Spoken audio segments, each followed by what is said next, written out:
gon' give it to ya. Fuck, wait for you to get it on your own. X gon' deliver to ya. Knock, knock, open up the door, it's real. With the non-stop pop out and stainless steel. Go hard, getting busy with it. But I got such a good heart that I make the motherfucker wonder if you did it. Damn right, and I do it again. Well, what is going on, ladies and gentlemen of the internet? It is your one and only D-WIZZLE here.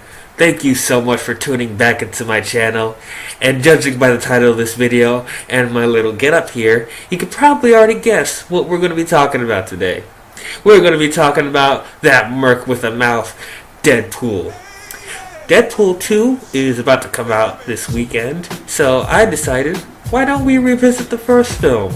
Just to see how I feel about it a couple years later, and also get me nice and fresh and ready whenever I see Deadpool this weekend. So yeah, why don't we just get right into it? So, Deadpool 1 came out February 2016, around Valentine's Day, which was a strange time for them to release this film, considering the fact that February used to be one of the barren wastelands of film, along with January, but man, has that changed today. So, this film is directed by Ted Miller, and this movie stars Ryan Reynolds, Morena Baccarin, TJ Miller, Brianna Hildebrand, Gina Carano, Ed Skrein, I'm probably going to say this name wrong, Stefan Kapikic, Leslie Uggams, Karan Soni, and Jed Reeves. So, for those of you who don't know, I am a huge X-Men fan. The X-Men is one of my favorite comic books to read, along with Spider-Man and the Fantastic Four, Batman, Superman. They're definitely on that list. And one of the characters that I adore quite a bit in the X-Men universe is Deadpool. I don't know if I could say if he was my favorite, because I didn't really follow him like that. But I do think that he is one of the most unique characters in the Marvel Universe in general. Given the fact that they gave him one specific trait that was different from most comic book characters. The fact that he is self-aware. He knows that he's in a comic book and he breaks the fourth wall every chance he gets. That's something you didn't normally see in comic books. The fact that he's poking fun at superheroes and the fact that he's making fun of typical tropes and stereotypes and cliches that really help to keep comic books fresh and relevant. The fact that you can poke fun at the silly stuff that happens, and that's definitely what Deadpool did. So, of course, most people in the comic book fandom were waiting to see Deadpool make his live-action appearance. And he did have his first go-around in that little film called X-Men Origins Wolverine. And that was Ryan Reynolds' first go-around as the character. And I will say, the first 10-15 minutes that he's in it, I thought he was good. He showed quite a bit of promise. He wasn't wearing the suit yet, and they didn't let him break the fourth wall, but you could tell that, you know, he's aware that he's in a ridiculous film. So he definitely had the charisma for it, and he had some decent action sequences. So I'm thinking once he gets through this origin and he gets the Weapon X stuff with him, I'm sure he'll be alright. But then we get to later in the film where they did this shit.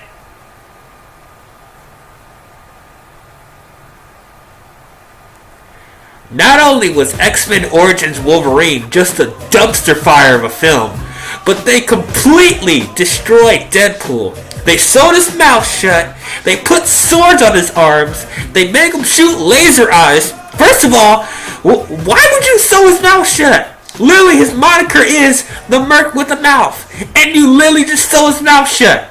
You completely killed the character. Like, what is that? What is that? What is that? I'll tell you what it is. It's garbage. Complete and utter shit. They ruined Deadpool. So, at this point, most of us were thinking that Fox literally just killed any opportunity for Deadpool to make another live action appearance. But surprisingly enough, there was one beacon of hope. There was one person that didn't want to give up on this character. There was one person that actually loved and knew the character and would stop at nothing to bring us the live action incarnation that we all wanted, we all knew, and we all loved. And that person was Ryan Reynolds. Ryan Reynolds was passionate about this character. Regardless of what he had to deal with in X-Men Origins Wolverine, he wanted to be that character. And he would keep bugging the studio to give us the proper interpretation of Deadpool. Now, at the time, doing this type of character was a risk. There was really nothing like Deadpool. And also, most studios, when it comes to comic book films, they are so fixated on having it appeal to all audiences. Meaning that the graphic, sexual, dark nature of Deadpool, they think wouldn't appeal to mass audiences. And most fans will tell you what makes Deadpool unique and what makes him stand out is the fact that he is so violent and graphic and sexual. So, the realistic conclusion is Deadpool has to be rated R. And we all know when studios has to make a rated R comic book film, they start to panic. And so, we had this whole controversy whether they were going to make Deadpool R or PG-13. We were praying to God it wouldn't be PG-13. Now, I'm probably going to get a lot of hate for saying this, but at first, I was almost accepting towards the fact that Deadpool might be PG-13. And I'll tell you why. While they would be copping out on the graphic nature of Deadpool, what I think would still make an alright interpretation of Deadpool at least serviceable, leaps and bounds better than his version in Origins, is the fact that not only he'll be wearing the suit and having the disfigured stuff from the Weapon X, but also the fact that you have him break the fourth wall and be self-aware. That at least would make up most of what they did the first time, and I think would still give at least a serviceable Deadpool movie, regardless of the fact that it's not graphic or sexual or violent. Now, again, that's not my preferred interpretation. I would want it to be rated R. But if they did decide to make it PG-13, if they at least did the other things, I think it would have turned out fine. Now, there was some leaked footage of a Deadpool action sequence on the freeway. Don't know how it got out. Probably with Ryan Reynolds. But that whole footage appeared on YouTube, and everyone was raving about it. First of all, it was really cool test footage. This very stylized, hyper violent fight on the streets and the freeway. That was done very well. And plus, Ryan Reynolds, I think, did the voice of Deadpool. But yeah, he was just doing quips and talking to the camera, and had a really nice choreographed scene. And that's where the Angel in the Morning song became Vince's theme for Deadpool. So that was pretty cool. So Fox saw how much this leaked footage became so popular overnight, and that's what gave Fox the green light, and was like, okay, we're gonna let Deadpool be who he is. Now, we're not gonna give you a huge budget. We're gonna give you a moderate budget of $50 million, and you do what you want with that $50 million. If it's a failure, it won't be too bad of a hit on us. But at least we see that this is what people want to see from Deadpool. So at least we'll be critically okay, hopefully. And so that's where Ryan Reynolds and Ted Miller started the marketing for this film. And it is probably one of the best marketing campaigns I've ever seen for a movie. You had Ryan Reynolds in his Deadpool costume doing all the TV spots. You had billboards that had emojis that had the skull poop emoji and L saying Deadpool skull poople. He did some special promotions for the 12 Days of Christmas where each day he would release something new from the film. He had commercials talking about being aware of testicular cancer.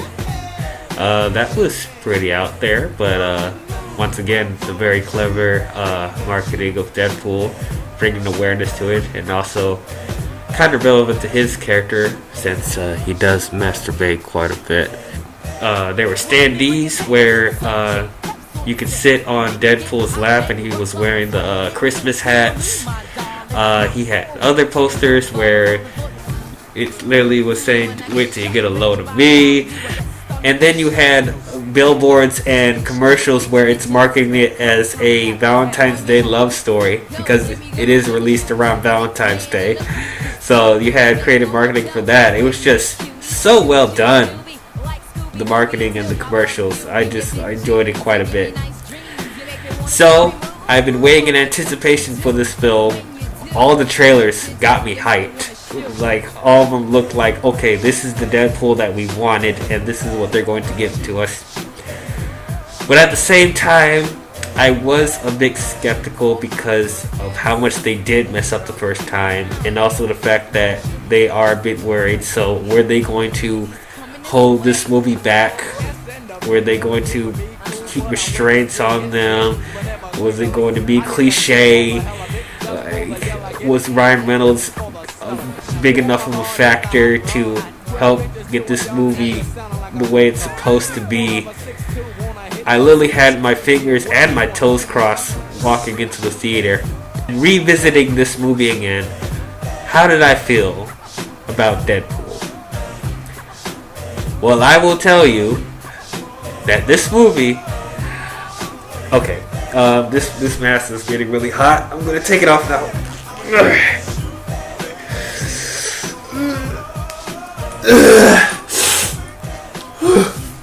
Oh God.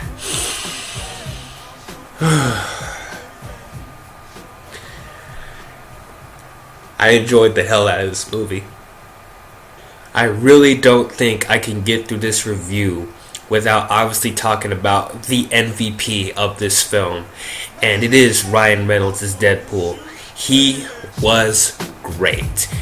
Completely encapsulated the character, and I also felt like he even put his characteristics into Deadpool to make it even better, because he's not only poking fun at stuff from comic books, but he's also poking fun at stuff in films. You know, typical cliches, especially with comic book films. He will poke fun at any property. Even Ryan Reynolds' previous shots at superhero films like Blade Trinity, X-Men Origins of Wolverine, and especially Green Lantern. Like, he's not afraid of making fun of himself, and I think that's what really helped, elevate his character. He's throwing shots at everyone. There's not like one person left out. Even in his own X-Men franchise, he likes to poke fun at that, at the inconsistent timelines, some characters getting more shine than others. Hugh Jackman. There's a lot of Hugh Jackman jokes in this movie, and I just thought, this is great. This is Deadpool's movie, and he owns every scene that he's in. The costume, obviously, it looks great. It's literally straight out of the comic books. There wasn't really a lot of modifying or tweaking here and there. It's literally just poked right out of the comic books. It looks great. Even before he dons the red suit, his portrayal of Wade Wilson I also thought was just as interesting. Playing this mercenary that is hired to take down people that are worse than him for money. I thought that was pretty cool. Once again, Ryan Reynolds puts his own personal spin on it, but still being true to the character. I thought was really cool. They did tweak some stuff from the comic books here and there, but it is Wade Wilson for sure. This movie was hilarious. I was laughing myself stupid from start to finish, and mainly because Ryan Reynolds already has such great comedic timing, and he works so well off of the other supporting cast.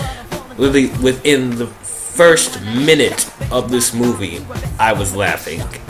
And I also felt like the humor didn't feel out of place because it was naturally coming off of Deadpool.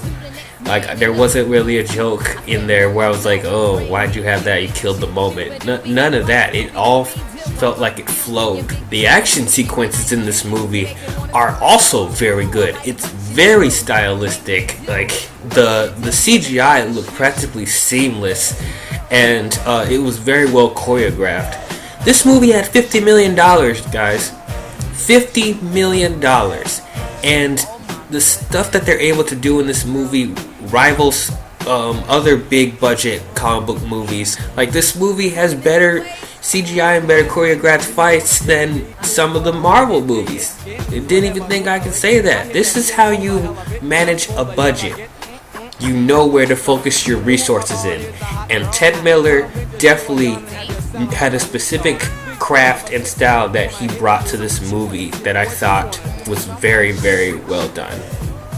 When they said this movie was going to be rated R, they meant it. This movie is bloody. This movie is violent. This movie is provocative. There's cursing everywhere. There's limbs being cut off. This movie has some hard sex scenes.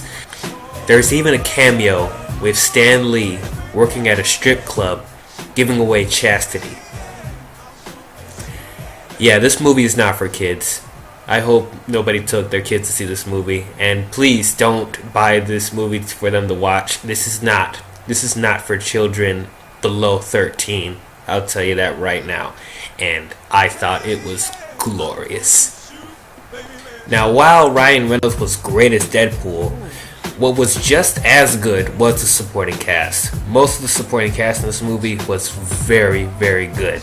TJ Miller as Deadpool's best friend Weasel, I thought was really funny. Him and Deadpool, they work off very well with each other. They're both really good with comedic timing and one-liners and quips. And their whole friendship, you're definitely invested in both of them. TJ Miller, at first, I didn't really like TJ Miller, but he's starting to win me over with some of his movies. Except that one. Not that one. And then we get to what surprisingly is one of my favorite parts of the film, which is the love story. Deadpool's love interest, Vanessa, played by Morena Baccarin, I thought was really good. Now, when it comes to love interests in comic book movies, there's only been a handful of people that I've gotten invested in.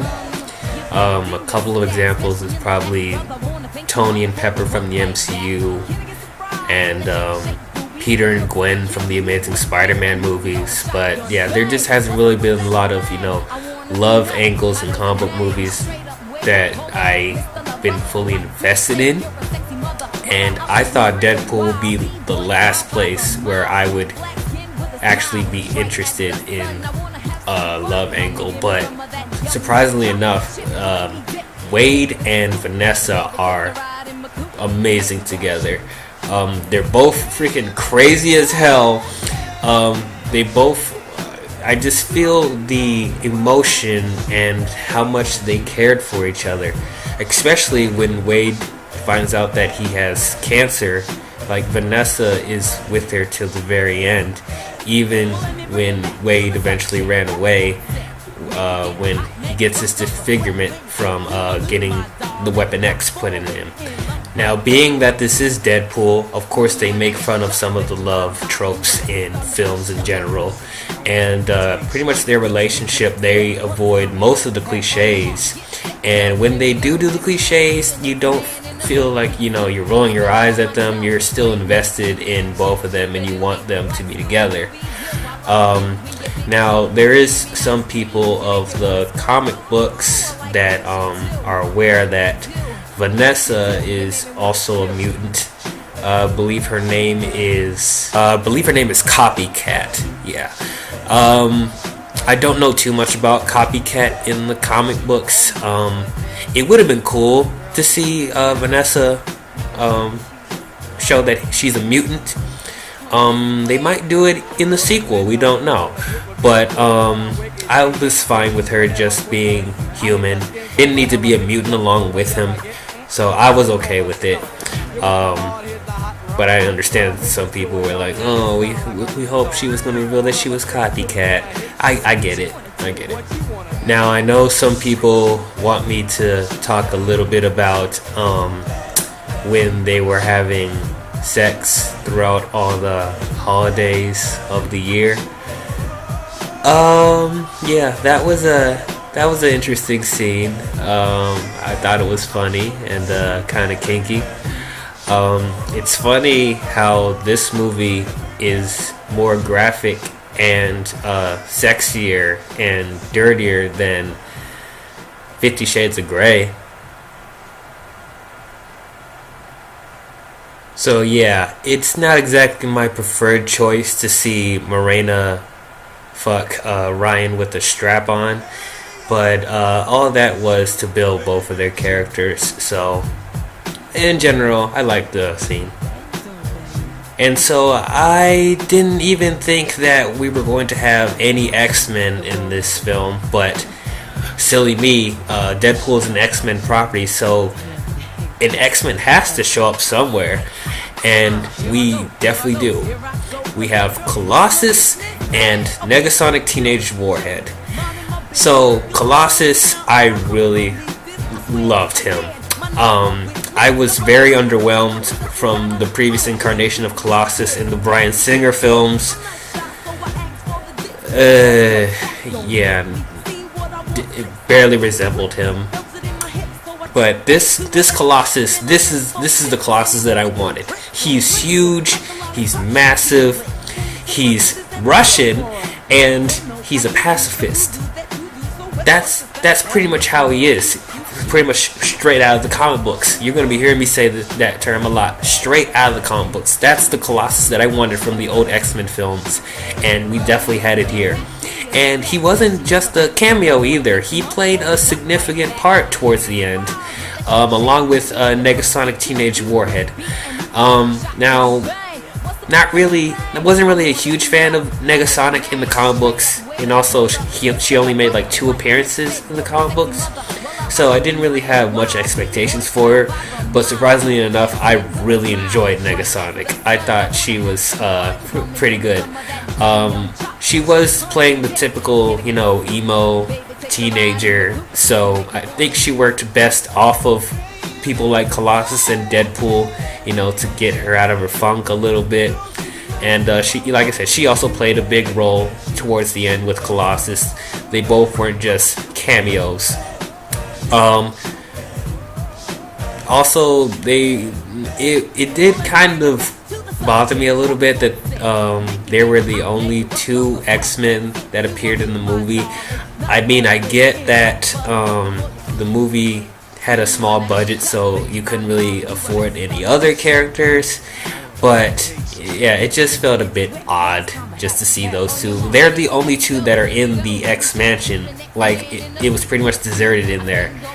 But yeah, I get it. It's like they couldn't really afford all the X-Men. Even Deadpool makes a joke about it. It's like, it's weird that I only see 2 of you. It's like the studio couldn't afford another X-Men.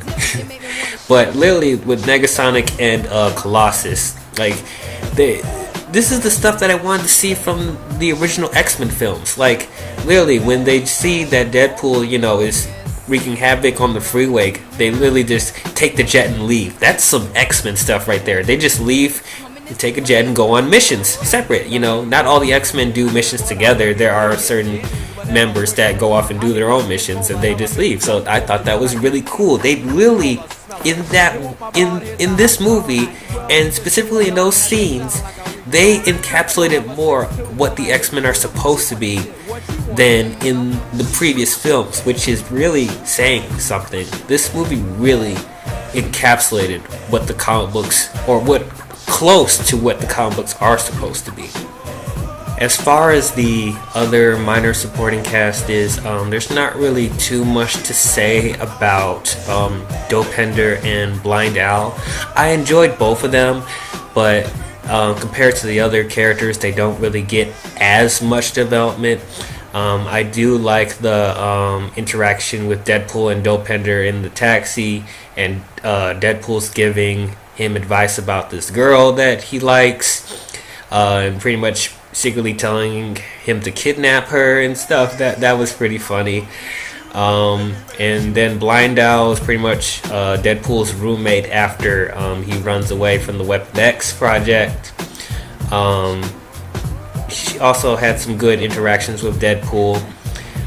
There was that weird scene where when Deadpool cut his arm off to escape from Colossus and Negasonic, he grows a baby hand, and that was kind of weird, but it was funny at the same time. It's just, their chemistry is really cool. They're both like just insulting each other every 2 minutes, and I thought that was funny. In this apartment, you'll find a secret stash of cocaine next to the cure for blindness. Good luck. But yeah, that was pretty funny. There were a few minor issues with the film. It didn't hurt it that much, but if I had to choose some things that I felt they could have improved on, one of the main things were the villains of the film. Ed Skrein as Francis, or aka Ajax, and Gina Carano as Angel Dust. They're not awful. I mean, they're not on the level of Malekith or Enchantress. They were serviceable, but there wasn't really that much intrigue to their characters. They were pretty much bad guys, and that was it. Ajax is the one that created Deadpool in Weapon X, so Deadpool wants revenge for turning him into the disfigurement that he has. And Gina Carano is just pretty much Ajax's henchwoman. She barely has any lines of dialogue. She does have this nice fight sequence with Colossus towards the end, but there's literally nothing to her. I would say Francis had potential, but like I said, it's just like there was barely anything to his personality. And he also had a nice fight sequence with Deadpool on the helicarrier that looked like a helicarrier, like from the MCU. Do you guys think that was a helicarrier they were fighting on? Comment down below and let me know your thoughts, because we do know that the Disney deal is looming over Fox, so it could be an interesting leeway to having Deadpool be in that universe one day. We can all pray and hope. But just Francis could have been a lot better. But overall, the movie wasn't really focused on the villain. It was mainly focused on Deadpool. So the villain served the purpose for the film. Also, I did talk about this earlier in the review, about how the budget, I feel, is restraining the film, because we do know that Deadpool wants to do a bunch of crazy, insane stuff. There's this running gag with his bag of guns, and he keeps forgetting them. At first it was funny, but we do know in the back of their minds they're not able to afford Deadpool just murking people like left and right, like just using assault weapons and machine guns and all that, and being like a huge bloody affair. So I just feel like I hope in the sequel they're able to be a little bit more insane, and the budget, they'll give them a little bit more of a budget, not too much, because they don't want to overstate their welcome, but it's like just let Deadpool be a little bit unhinged. And then I also talked about how they didn't have a lot of mutants appear in the movie because they couldn't afford it. But yeah, just I wish they could have had more to explore with all their resources. But with $50 million, they did the best of what they could with it. And like I said, this turned out better than half the comic book films that are made today. So I can't really fault on it that much. Also, when it towards the beginning of the movie, when they have that extended freeway sequence, they keep cutting back to Wade Wilson's backstory abruptly, and I feel like that kind of messed with the momentum of the freeway sequence, because it was so fast paced and energetic and exciting, but then we cut like 2 or 3 times within the sequence, and it just abruptly stops the pacing. It just felt a bit jarring. If it were me, I would have just had them explain his backstory, in one whole scene, and then maybe if you need to cut back, maybe just cut back one time, but don't just have us abruptly cutting back and forth. Because like I said, both pacings of the scene with the freeway and the scene with his backstory, they're both completely different paces. One's really fast, one's really slow, and they both are just stopping each other's momentum. So that's just a nitpicky thing. But other than that, I thought this movie was incredible. It is probably one of my favorite X-Men films. It's probably one of my favorite Marvel films in general. Just such a fun time. I had a lot of doubts going into this movie. I did not think Fox was going to give us what we want, and they did. I cannot wait to see what they do next with Deadpool. Overall, this movie was just a great time. If any of you haven't watched Deadpool yet, what's wrong with you? What are you doing with your life? Go cop this Blu-ray right now. I have a copy right now. That's how I'm doing this review. But yeah, cop this Blu-ray and then get yourself ready for that sequel coming out soon. But yeah, overall, I have to give Deadpool an A-. Just such a fun time, such a refreshing take on a comic book film. And I'm excited to see how the X-Men universe is going to move forward after this. So, what did you guys think about Deadpool? Do you guys love it? Do you guys hate it? Did you guys think it was okay? Are you guys excited to see Deadpool 2? Look out, because I'm going to have a review for Deadpool 2 come out sometime next week. So, be on the lookout for that. Thank you as always for watching, and I will see you guys in the next video. Talk to you guys later. Bye-bye. Well, how's it going there, boys and girls? It is your one and only Deadpool here. Thank you so much for tuning into D-WIZZLE's channel. If you enjoyed the video, go ahead and hit that thumbs up down below. You can go ahead and leave a comment, but please, don't leave douchey, assholey, troll comments. That is a total dick move. Oh, and don't forget to subscribe to my friend's channel to be updated on future videos that handsome devil will be doing. And if you don't, I know where you live, and I will come find you. Have a nice day.